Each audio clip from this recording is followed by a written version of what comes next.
Welcome back to my channel Bansal biology. आज हमारे साथ ज्वाइन किया एक पीएचडी स्कॉलर ने जिनका नाम है मनीषा मल्होत्रा और ये अपनी जो पीएचडी है वो कर रही है बीएचयू से। So first of all Manisha, thank you so much for joining with Bansal biology. Thank you so much, Avantika, and thanks for calling me. सो मनीषा, सबसे पहला जो क्वेश्चन मेरा होगा आपसे वो ये होगा कि आप अपना एक्सपीरियंस सबसे पहले मेरे साथ शेयर कीजिए और हमारे स्टूडेंट्स के साथ शेयर कीजिए कि आपकी क्या जर्नी थी, आपने क्या कैसे किया है और किस तरीके से आप बीएचयू में लैंड अप हुई हैं। Okay, so मैंने 2017 में अपना मास्टर्स कंप्लीट किया था इन microbiology. Okay. And after that मैंने प्रिपरेशन स्टार्ट की थी फॉर CSIR नेट। देन एक साल के बाद I got into an institution in CSIR, Indian Institute of Petroleum in Dehradun as a project assistant. And there I have worked for like 1.5 year। वहां से experience gain करने के बाद during the time of covid I've been giving certain interviews in different institutions, and I got into BHU after that, after clearing the institute interview. So now I'm like working as a JRF, and I've been enrolled in PhD in BHU only under the Department of Botany.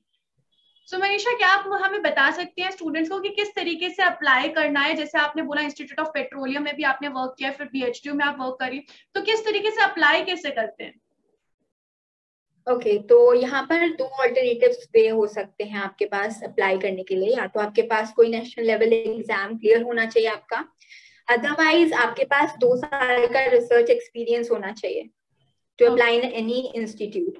अगर आपके पास 2 साल का research experience है तो आप direct SRF की post के लिए अप्लाई कर सकते हो वाया ICMR SRF पोस्ट।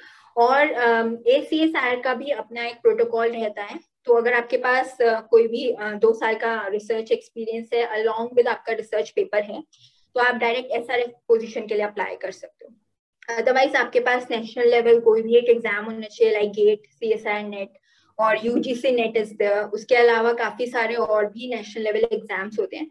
तो अगर कोई भी स्कॉलरशिप आपके पास है तो you can apply in any institute. आप वहाँ का इंटरव्यू दे सकते हैं and you can easily get through it. और उसके अलावा कुछ इंस्टीट्यूट्स अपने खुद का भी लेते हैं एग्जामिनेशन, तो उसके थ्रू भी हम जा सकते हैं। या तो काफी सारे इंस्टीट्यूट्स हैं जो अपना खुद का एग्जाम कंडक्ट कराते हैं एंड अलोंग विद दैट यहाँ पर एक कंबाइंड यूनिवर्सिटी टेस्ट भी होता है जिसको हम CU सेट बोलते हैं। तो through that method also you can apply in various institutes. इस CU सेट में काफी सारे इंस्टीट्यूट्स जो हैं वो पार्टिसिपेट करते हैं and if you can clear this test you can apply in those institutes. Further बाकी सारे जो इंस्टीट्यूट्स हैं वो अपने खुद के भी एंट्रेंसेस जो हैं वो देते हैं। लाइक BHU ऑल्सो वो अपना खुद का एंट्रेंस एग्जाम जो है कंडक्ट कराता है। तो you can apply for that entrance exam. अगर आपका क्लियर हो जाता है तो उसके बाद फिर डिफरेंट प्रोटोकॉल्स रहते हैं, लाइक आपको इंटरव्यूज क्लियर करना होता है, एक रिसर्च प्रपोजल देना होता है and after that you can get in. Okay, so आपने एक बार अप्लाई कर दिया, उसके बाद सबसे पहला फेज यही होता है कि आपका इंटरव्यू होगा, राइट? सो जब आपका इंटरव्यू होता है तो क्या क्वेश्चन पूछते हैं, किस तरीके के क्वेश्चन पूछा जाता है इंटरव्यू में, आप थोड़ा बता सकते हैं Manisha? Okay, that basically depends upon कि आपका बैकग्राउंड क्या है। लाइक आफ्टर MSc मैंने 1.5 साल जो है CSIR में काम किया है। तो इंटरव्यू के टाइम पर मुझसे वही क्वेश्चन ज्यादा पूछे गए थे कि अबाउट माय वर्क, क्या मेरा वर्क एक्सपीरियंस रहा है, कौन कौन सी टेक्निक्स मैंने यूज की हैं, किस तरीके से मैंने अपना जो पूरा प्रोजेक्ट है उसको कंटिन्यू किया, कैसे उसको खत्म किया। तो रिलेटेड टू माय प्रोजेक्ट उन्होंने मुझसे क्वेश्चंस पूछे थे। अलॉन्ग विद दैट मेरा किस चीज में इंटरेस्ट है, मैं किस चीज में रिसर्च करना चाहती हूँ, तो बेस्ड अपॉन दैट आपका क्या इंटरेस्ट है उसके बेसिस पे उन्होंने मुझसे क्वेश्चंस पूछे थे। देन मेरा माइक्रोबायोलॉजी बैकग्राउंड है तो सम क्वेश्चंस वर देयर जो कि माइक्रोबायोलॉजी से रिलेटेड थे। तो all the question they totally depends कि आपका बैकग्राउंड क्या है, आपका इंटरेस्ट क्या है। एंड या ऑफ कोर्स जो भी काम आप जहाँ पर मतलब जो गाइड आप चूज करना चाहते हैं उस यूनिवर्सिटी में या उस इंस्टीट्यूट में, उस गाइड का क्या काम है and do you have certain knowledge about that work और not. Depending upon all these things उनके जो क्वेश्चंस हैं वो डिजाइन रहते हैं। सो अगर आप गाइड के बारे में या यू कैन नॉट डिपिक्ट के वो क्या क्वेश्चन आपसे पूछ सकते हैं. There are different questions regarding क्या आपका बैकग्राउंड है एंड ऑल दैट. जो अगर आपने बोला कि गाइड के बारे में, फिर आपको पहले से ही पता होना चाहिए ना, मतलब अगर आप उनकी वेबसाइट पे जाके आपको सब कुछ पहले पढ़ लेना चाहिए अच्छे से कि वहां पे कौन कौन है प्रोफेसर्स. डेफिनेटली वो आपको पता होना चाहिए कि आप कहाँ पर अप्लाई करो, किसके अंडर आप अप्लाई करना चाहते हो, उसका वर्क क्या है, क्या उसका बैकग्राउंड है. You should know about that guide. उनके बारे में पूरा पता होना चाहिए. आपको रिसर्च अच्छे से करके जाना चाहिए, क्योंकि कोई कुछ भी क्वेश्चन, इवन इंस्टीट्यूट के बारे में you should have certain like research. Means you have to conduct certain research about that institute also. Institute का क्या हिस्ट्री है, क्योंकि कभी कभी क्वेश्चन तो इंस्टीट्यूट के ऊपर भी आ जाते हैं. दैट यहाँ क्यों अप्लाई करना चाहते हो, व्हाई दिस इंस्टीट्यूट, राइट. सो आपको इन सब चीजों के लिए जो है अपने आप को वो करना चाहिए, प्रिपेयर करके रखना चाहिए, ताकि कोई भी क्वेश्चन जो है वो चूक ना जाए. आपका जो CSIR में भी इंटरव्यू हुआ था BHU में, जैसे अभी आपने कहा इंटरव्यू हुआ, तो आपने पहले जब CSIR में किया था तभी भी आपका इंटरव्यू हुआ था? राइट. इंटरव्यूज हर जगह पर होते हैं and you have to grab that opportunity. काफी ज्यादा आपको प्रिपेयर करने की जरूरत होती है अपने आप को. तो CSIR के लिए जब मैं प्रिपेयर कर रही थी तो आई हैव सर्टेन नॉलेज, काफी अच्छी नॉलेज थी मुझे सब्जेक्ट रिलेटेड. तो आफ्टर दैट इंस्टीट्यूट्स जो होते हैं वो काफी मतलब टेन्योर्स होते हैं उनके, लाइक 6 months और 1 year. तो उस टेन्योर में वो पोस्ट निकालते हैं फॉर प्रोजेक्ट असिस्टेंट और JRF. तो you can fill that application form and you can go for the interview. और अगर आपका इंटरव्यू अच्छा रहता है and depending upon that interview you can get it. So मेरा लक भी बहुत अच्छा था और इंटरव्यू भी काफी अच्छा हुआ था. So I got the position and after that मेरा 1.5 year का जो था प्रोजेक्ट था वहां पर, बस I started working there. Manisha, अभी आपने बोला प्रोजेक्ट असिस्टेंट एंड JRF. आप स्टूडेंट्स को ये बताना चाहेंगे कि इनमें फर्क क्या होता है? प्रोजेक्ट असिस्टेंट और JRF में क्या फर्क होता है? ओके, प्रोजेक्ट असिस्टेंट बेसिकली एक प्रोजेक्ट होता है, राइट. JRF की post you can apply for PhD after that. Project assistant में क्या होता है कि लाइक आपको एक प्रोजेक्ट, पर्टिकुलर प्रोजेक्ट मिल गया, आपका प्रोजेक्ट खत्म हो गया तो यू वोंट गेट एनीथिंग. आपका प्रोजेक्ट खत्म हो गया, that's it. That is project assistant. You are working as a project assistant in a particular project. But as for JRF you can apply as an SRF after your this tenure of JRF, right? JRF means Junior Research Fellow. It's a kind of fellowship you are getting. So this is what the difference in between these two. So आपने बताया कि आपने पहले काम किया था project assistant के तौर पे, तो आपको यहाँ पे डायरेक्टली SRF के तौर पे ले लिया गया है BHU में? Yeah, if I have like no, that is not the case. Okay. I am working here as a JRF only. मैंने यहाँ पर प्रोजेक्ट असिस्टेंट के बाद यहाँ पर ज्वाइन किया. अगर मैं उसी इंस्टीट्यूट में ज्वाइन करती तो maybe I could get a position of SRF after 2 years of experience and 1 paper. I should have 1 paper, research paper or something. After that only I can join in that institute. Okay. So यहाँ पर भी BHU में I had that choice to make, but I chose BHU over like CSIR. So यहाँ पे भी मतलब आपको पूरा फिर वही 5 साल का जो लगभग टेन्योर होता है PhD का, वो आपको पूरा कंप्लीट करना पड़ेगा जितना भी टाइम में रिसर्च होता है वो. Yeah, I have to do that. Okay. So उसके अलावा अगर मैं आपसे पूछूं तो आपका कौन सा ईयर चल रहा है इधर BHU में, आप मुझे बता पाएंगी Manisha? Okay, like I have started in 2020 only. Okay. In December. So in December 21, I'll be just means my first year will be completed. Okay.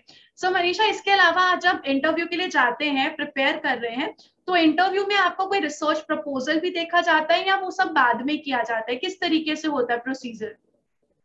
Okay, after like during the time of interview only, they will ask you to prepare a research proposal and depending upon आपका guide क्या है, क्या काम करता है, आप उसके basis पे you can prepare a research proposal and उसको present करना होता है आपको. Okay. जब आप उसको प्रेजेंट करते हैं तो उससे रिलेटेड भी एक इंटरव्यू होता है कि जो रिसर्च प्रपोजल आपने प्रिपेयर किया है रिगार्डिंग दैट आपको काफी सारे क्वेश्चंस पुट अप हो सकते हैं उससे रिलेटेड, किस तरीके से आप इस काम को कंडक्ट करोगे. राइट। आप एक 5 साल की पीएचडी कर रहे हो, तो पूरे टेन्योर में किस किस टाइम पीरियड पे आपको क्या क्या काम कर लेना है, you have to describe that. और क्यों आपने ये पर्टिकुलर टॉपिक चूज किया है, क्या बेनिफिट है उसका, क्या अब तक उस पर कोई काम हो चुका है, अगर हो चुका है तो कितना काम हो चुका है, और आप क्या नया चीज उसमें लेकर आ रहे हो, ये सारी चीजें जो आपको उसमें डिस्क्राइब करना होता है।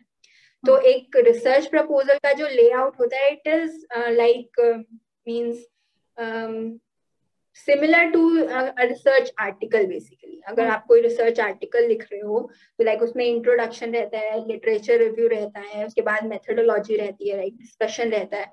तो ये सभी चीजें जो है, ये सभी जो टाइटल्स रहते हैं, ये आपके उसमें भी रहेंगे प्रपोजल में, एंड डिपेंडिंग अपॉन दैट आपके क्वेश्चंस जो है वो वहां पर पूछे जाते हैं।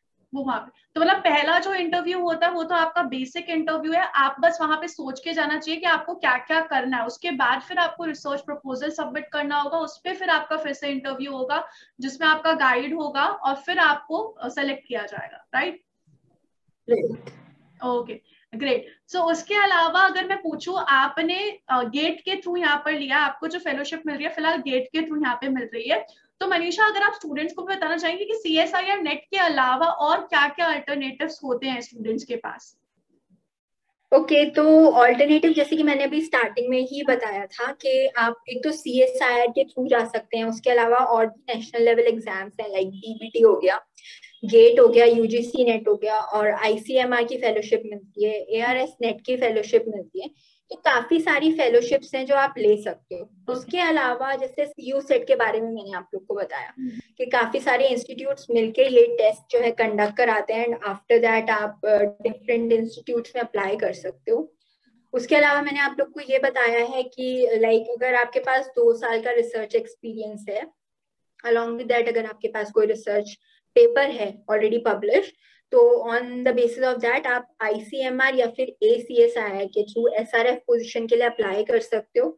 उसके लिए भी एक पूरा प्रपोजल आपको बनाना होता है, इंटरव्यूज होते हैं, and if you can get through those interviews आप इजीली जो है एसआरएफ पोजीशन जो है ग्रैब कर सकते हो, जहां पर भी आप वर्क कर रहे हो ऑलरेडी। ओके मनीषा, मनीषा इसके अलावा क्या अगर आप पीएचडी के लिए जो भी आप चूज करना चाहते हो वो कहीं ना कहीं आपके एमएससी में आपने क्या किया, आपके सब्जेक्ट्स क्या थे उसके ऊपर डिपेंड करता है, या स्टूडेंट्स कुछ और भी चूज कर सकते हैं? बेसिकली डिपेंड्स अपॉन आपका इंटरेस्ट क्या है। वो पूछते हैं आपने क्या थीसिस रही है आपकी एमएससी में, आपने क्या काम किया है, बट अगर आपको एक्सपीरियंस है आफ्टर एमएससी तो आप उस बेसिस पे भी कर सकते हो। लाइक मैंने सीएसआईआर में काम किया तो मेरा बेसिकली एंजाइमोलॉजी था, लाइक मैंने माइक्रोबायोलॉजी से किया है अपना एमएससी, मेरा एंजाइमोलॉजी बेस बन गया था सीएसआईआर में। एंड ये बहुत इंपॉर्टेंट फैक्टर होता है अगर आपके पास रिसर्च एक्सपीरियंस है। ओके, तो कहीं पे भी आप अगर अप्लाई करते हो जेआरएफ की पोस्ट के लिए या पीएचडी में भी अगर आप अप्लाई करते हो, तो इंटरव्यू के टाइम पे आपके पास एक बेनिफिट रहेगा कि आपको रिसर्च का एक्सपीरियंस है, राइट। आपने बहुत सारी टेक्निक्स उस टाइम तक यूज कर ली होती हैं, तो क्या क्या टेक्निक्स आपने यूज किए हैं, क्या इंस्ट्रूमेंट्स आपने यूज किए हुए हैं, डिपेंडिंग अपॉन दैट, राइट, आपको जो है आपका करियर ओरिएंटेड पाथ मिल सकता है।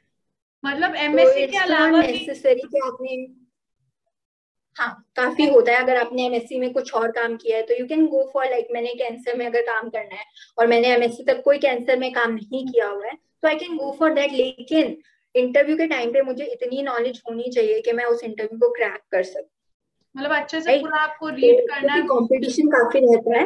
ओके, कंपटीशन बहुत रहता है तो उस हिसाब से, या तो कंपटीशन बहुत है तो उस हिसाब से आपको प्रिपेयर करना है। मनीषा आपने जब अप्लाई किया था बीएचयू के लिए तो कितने लोग थे जो थे इंटरव्यू के लिए, और कितनों में से आप सेलेक्ट हुए थे? आप बताना चाहेंगे अपना experience? Like there are 150 candidates. 150 candidates और आपको उन्होंने सेलेक्ट किया था। That's great. Yeah, basically it was an online interview, so candidates भी थोड़े कम थे उस टाइम पे। Okay. Okay, that's so Manisha, अगर समझो किसी स्टूडेंट को कोई रिसर्च एक्सपीरियंस नहीं है तो वो एमएससी के बाद अगर जाएगा तो ऐसा तो नहीं है कि उसको मतलब एक पुश बैक मिलेगा, या फिर वो भी अच्छे से कर सकता है ना अप्लाई, मतलब उसको भी सेलेक्ट कर सकता है अगर उसने national exam Yeah, it all depends upon your interview कि आपका इंटरव्यू किस तरीके से जा रहा है। ऑब्वियसली वो रहता ही है एक फैक्टर के रिसर्च एक्सपीरियंस अगर किसी को है तो प्रेफर उसी को ही किया जाता है, but you should not lose hope, right. आपके पास नेशनल लेवल एग्जाम है तो आप किसी से कम नहीं हो, आप अप्लाई कर सकते हो, you can sit in an interview, और आपके पास इतनी कैपेबिलिटी होनी चाहिए कि आप एक इंटरव्यूअर को आप कन्विंस कर सकें that you are perfect for that post. आपके पास ये कैपेबिलिटी होना बहुत जरूरी होता है, क्योंकि regarding the competition as you can see कितने ज्यादा कैंडिडेट्स जो हैं आप हर साल जो है नेशनल लेवल क्रैक करते हैं। आपके इंटरव्यू में भी काफी सारे लोग होते हैं, ऐसे तो नहीं है ना कि 30 बच्चे आ रहे हैं सिर्फ, राइट, बहुत सारे बच्चे होते हैं। तो you should have that capability to convince your interviewer that you are the best for that post, right. So अपने आप को उसी तरीके से आपको प्रिपेयर करना होता है। तो यही चीजें हैं कि आपको अच्छे से रिसर्च करना होता है जो भी गाइड आप चूज कर रहे हैं या जिस भी इंस्टीट्यूशन में आप जा रहे हैं। उसके बाद आपकी सब्जेक्ट नॉलेज कितनी है, आपको कितनी टेक्निक, देखिए क्या होता है ना, आपके पास ना एमएससी के बाद बहुत ज्यादा एक्सपीरियंस नहीं होता है, तो उस चीज को बूस्ट अप करने के लिए ना आपके पास काफी सारी फैसिलिटीज है आजकल। तो कितने सारे इंस्टीट्यूट्स जो हैं वो हैंड्स ऑन ट्रेनिंग कराते हैं, राइट। तो आप अपने वहां से अपना एक्सपीरियंस गेन कर सकते हैं ना। अगर आप लेम एकदम जाकर वहां इंटरव्यू में बैठ जाएंगे तो ऑब्वियसली ही will ask that what experience do you have for for this post. There are multiple students with so many experience, then why should we select you, right? Yes, so you should have at least something to answer that question, no? So you should be able to grasp, if you want to grasp that opportunity, you should have to आपको हाथ पैर तो मारनी पड़ेगी, है ना। तो आपको कहीं से भी कुछ भी एक्सपीरियंस अगर गेन करने को मिल रहा है तो जस्ट गो फॉर दैट। आप डिफरेंट इंस्टीट्यूट्स में जाइए, हैंड्स ऑन ट्रेनिंग कीजिए, जो भी टेक्निक्स आपको सीखना है you can just go for that, apply करो। आजकल तो फ्री में कितना सब कुछ आपको मिल जाता है, IITs, बहुत सारे निकालते हैं ऐसे, बहुत सारी होती है, हाँ। बहुत सारे पोस्ट निकलते हैं ट्रेनिंग के लिए, और आपको बहुत सारा मतलब एक्सपोजर मिल सकता है। तो गो फॉर दैट। आप एक्सपीरियंस तो कैसे भी ले सकते हो ना, जरूरी नहीं है कि रिसर्च इंस्टीट्यूट में एज अ प्रोजेक्ट असिस्टेंट आप काम कर रहे हो या एज अ JRF आप काम कर रहे हो, आप काफी तरीके से जो है वो एक्सपीरियंस गेन कर सकते हो, राइट। सो अगर आपको कहीं भी जाना है तो ऑब्वियसली आपको हाथ पैर मारना पड़ेगा उस चीज के लिए, क्योंकि कोविड के टाइम पे अभी एमएससी के स्टूडेंट्स के तो मतलब कोविड के टाइम पे एमएससी स्टूडेंट्स तो ऐसे हैं, मतलब अभी प्रैक्टिकल नॉलेज कुछ भी नहीं है एमएससी में, कोविड की वजह से घर पे ही है सब कुछ। तो उसमें यही बेटर रहेगा कि वो कहीं पे अभी थोड़ा कुछ काम करे, कुछ ठीक सीखे टेक्निक्स, यही बेस्ट ऑप्शन अभी उनके लिए रहेगा, right. This is only the option they have left with. So उसके अलावा अगर एक बार स्टूडेंट ने पीएचडी कर ली है, 5 साल अपना इन्वेस्ट किया, उसके बाद क्या उनको मिल सकता है, मतलब पीएचडी करने के बाद वो कहाँ अप्लाई कर सकते हैं, क्या क्या कर सकते हैं। मतलब मैक्सिमम स्टूडेंट को एक पता है असिस्टेंट प्रोफेसर, उसके अलावा क्या क्या हो सकता है। Okay, you can go for post doc. आप फॉरेन यूनिवर्सिटीज में, मेरे काफी सारे फ्रेंड्स हैं अभी जो पोस्ट डॉक के लिए बाहर गए हैं। बाहर जाने के बाद आपके पास अपॉर्चुनिटीज काफी बढ़ जाती है, राइट। आपको वहां पर भी काफी सारी अपॉर्चुनिटीज मिलती हैं। आप अपनी पोस्ट डॉक के साथ वहीं पर ही जो है आपको काफी सारी पोस्ट मिल सकती हैं, ओके। और उसके अलावा इंडस्ट्रीज में आप जा सकते हो, तो पीएचडी स्टूडेंट्स का इंडस्ट्री में भी काफी ज्यादा स्कोप रहता है, ओके। उसके अलावा असिस्टेंट प्रोफेसर आपने बोला ही कि कहीं पे भी अप्लाई कर सकते हैं, क्योंकि आज इस मतलब अब तो मैंडेटरी हो गया है काफी सारे इंस्टीट्यूट्स और यूनिवर्सिटीज में, without PhD you can not get into position of assistant professor. तो अगर लेक्चरर पोस्ट के लिए भी जाना है तो you should have at least PhD. So बाकी यही चीजें हैं, इंडस्ट्रियल एक्सपोजर काफी ज्यादा होता है, तो वहां पर आपको काफी स्कोप मिल सकता है after PhD, and you can further study आप कर सकते हो, पोस्ट डॉक हो गया, यही चीजें होती हैं। पीएचडी के बाद you can go for that. Industries ऐसे ना आप थोड़ा बता सकेंगे, एक दो इंडस्ट्रीज किस तरीके की इंडस्ट्रीज होती है और वो उसमें क्या करके हम जा सकते हैं। टोटली डिपेंड्स आपका एक्सपोजर किस चीज में ना, अच्छा। अगर आपका माइक्रोबायोलॉजिकल है एक बैकग्राउंड, तो you can go in microbiological industries. आप किसी भी फूड या कॉस्मेटिक्स इंडस्ट्रीज में जा सकते हो। आप आजकल तो काफी सारा मतलब बहुत लोग इस चीज को वो करते हैं ना कि हर आपको किसी भी इंडस्ट्रीज में एक माइक्रोबायोलॉजी की पोस्ट जो है वो खाली रहती है। तो ये सब इंडस्ट्रीज हो सकती हैं। उसके अलावा काफी सारे हेल्थ सेंटर्स होते हैं, अच्छा। एयरलाइंस होते हैं, होटल्स होते हैं। You can go in any of those and like microbiology में आप लोग को मिल सकता है। बायोटेक्नोलॉजी के भी काफी सारे होते हैं इंस्टीट्यूट, तो वहां पर भी मिल सकते हैं। आप साइंटिस्ट पोस्ट के लिए अप्लाई कर सकते हो आफ्टर योर पीएचडी। लाइक आप अगर आपके पास काफी एक्सपीरियंस है तो साइंटिस्ट ए से भी अगर स्टार्ट करते हो तो एक्सपीरियंस की बेस पे वो काफी ज्यादा आपको आगे हेल्पफुल रहेगा। तो स्कोप कम नहीं है पीएचडी के बाद, but you should have at least knowledge. आपको होना चाहिए कि आपको कहाँ किस फील्ड में जाना है। आपका वो विजन जो है वो क्लियर होना चाहिए। आपको इंडस्ट्री में जाना है, आपको फर्दर अपनी स्टडीज कंटिन्यू करनी है, आपको साइंटिस्ट बनना है आगे जाके। तो डिपेंडिंग अपॉन दैट आप चूज कर सकते हो अपना करियर पाथ। उसके अलावा मनीषा, अगर कोई असिस्टेंट प्रोफेसर के लिए जाता है स्टूडेंट आफ्टर पीएचडी, तो वो जो असिस्टेंट प्रोफेसर की पोजीशन होती है उस पर किस पे डिपेंड करती है? उसके पीएचडी के वर्क पे या उसके एमएससी के सब्जेक्ट पे? किस पे डिपेंड नो करती no no, it doesn't depend on that. आपका पीएचडी किस में है है? तो आप उस पे भी अप्लाई कर सकते हो। उस पे भी कर सकते हैं इसका आप। कोई वो नहीं है। हाँ, आपका पीएचडी किस सब्जेक्ट में है बेसिकली, क्योंकि आपका रीसेंट वर्क क्या है ना, आपका रीसेंट वर्क जो होता है you can apply on that. बाकी एक्सपीरियंस तो काफी होता है। तो एज असिस्टेंट प्रोफेसर आपने जो भी सब्जेक्ट पढ़े हैं, आप किसी भी सब्जेक्ट में as assistant professor you can join. उसके अलावा तो मेरा अगर माइक्रोबायोलॉजी में है तो I can join as a microbiologist, okay or I can work as like in botany department also, because my PhD will be in botany only. Okay But okay so my ऐसे। work is in molecular biology, so I can join in that too. So अच्छा। depending upon आपका institute क्या है, क्या department है, आपका work किस चीज पे है, तो बायोकेमिस्ट्री से रिलेटेड है या थोड़ा बहुत काम है तो I can teach biochemistry also. तो आपका जितना वास्ट आपका रिसर्च रहेगा you can just go for that. You can go for that. उसके अलावा जैसे आपने गेट दिया है, तो गेट से भी स्टूडेंट्स को फेलोशिप मिलती है, राइट मनीषा? तो उसमें डिफरेंस होता है सीएसआईआर और गेट की फेलोशिप में? कोई डिफरेंस होता है या सेम ही होती है? There is no difference. You so will get GATE. like जो आपको CSI के थ्रू मिलता है वही आपको MHRD फेलोशिप मिलता है थ्रू अच्छा, तो गेट। गेट में कौन प्रोवाइड करता है फेलोशिप? MHRD MHRD आपको प्रोवाइड करता है, तो उसके लिए भी काफी लाइक IITs में आप अप्लाई कर सकते हो। NIITs हो गए, ट्रिपल IITs हो गए, IC जो ये ICSIRs होते हैं वो आपको दे सकते हैं। तो आप काफी सारे इंस्टीट्यूट्स में जो है वो अप्लाई कर सकते हैं काफी डिपेंडिंग सारे। Upon GATE. Okay, so thank you so much Manisha for joining with us with Bansal biology, और इतना अच्छे से स्टूडेंट्स को गाइड करने के लिए। अगर इसके अलावा भी स्टूडेंट्स को कोई डाउट होंगे तो obviously I will pass that to you, and please आप अपना टाइम निकाल के थोड़ा सा उनको जरूर जवाब दीजिएगा। And thank you so much Manisha for joining with us. Sure Avantika, it was my pleasure only.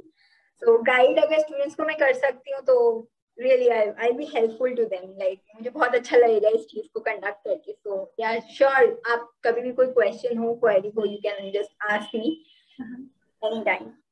Thank you so much. Bye bye guys, don't forget to subscribe my channel and take care. Bye bye, see you.